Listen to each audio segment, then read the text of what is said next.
कर्ण और द्रोणाचार्य संवाद। दोस्तों, शकुनी ने कहा, प्रणाम आचार्य। हम लोग तो चिंता में पड़ गए थे कि आप अभी तक कहाँ हैं। आचार्य ने कहा, मैं गंगा पुत्र के पास गया था। आचार्य ने कहा, अर्जुन के रहते हुए युधिष्ठिर को बंदी बनाना मुश्किल है कुमार। कर्ण ने कहा, अर्जुन को मुझ पर छोड़िए आचार्य। मैं भी परशुराम शिष्य हूँ अंगराज, और गंगा पुत्र भीष्म भी परशुराम शिष्य हैं।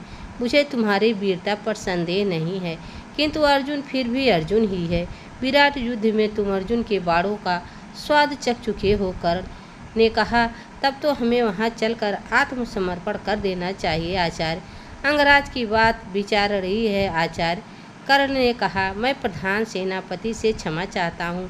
दुर्योधन ने कहा, एक बात याद रहे, आप सबके सब योद्धा मेरे पक्ष में युद्ध करते हैं।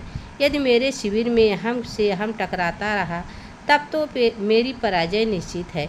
इसलिए मैं आप सब लोगों से प्रार्थना करता हूँ कि अपने अभिमान को मेरे हितों पर ना दीजिए।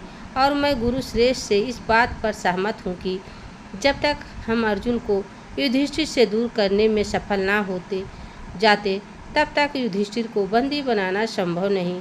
इसलिए मैं आप सब लोगों से ये पूछना चाहता हूँ कि अर्जुन को युधिष्ठिर से दूर करने का महत्वपूर्ण कार्य किसे सौंपा जाए। मैं तो यह कार्य कर नहीं सकता मित्र, क्योंकि इसमें मुझे अर्जुन से भागने का नाटक करना पड़ेगा, और मैं तो भागने का नाटक भी नहीं कर सकता। गुरुदेव, मेरे विचार में हमें त्रिगर्त देश के प्रमुख से सहायता लेनी चाहिए। इस कार्य के लिए युवराज दुर्योधन और प्रधान सेनापति को मेरे शिविर में आने की क्या आवश्यकता ही थी नहीं थी। हे आचार्य, अर्जुन को ललकारने का अर्थ मृत्यु के अतिरिक्त कुछ हो ही नहीं सकता, किंतु हम हस्तिनापुर के लिए युद्ध करने आए हैं। इसलिए हम दोनों भाई अर्जुन के हाथों अपनी मृत्यु स्वीकार करते हैं।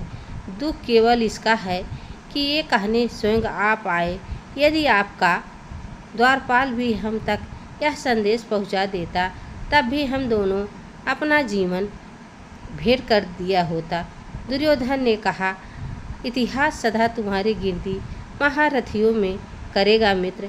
और आज दुर्योधन साथ साथ हस्तिनापुर को भी आप अपना ऋणी बना लिया है।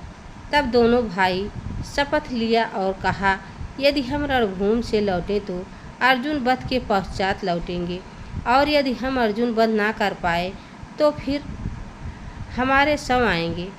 दोस्तों, यह वीडियो आप सबको कैसी लगी कमेंट में ज़रूर बताना। चैनल पर नए हो तो लाइक सब्सक्राइब ज़रूर करना।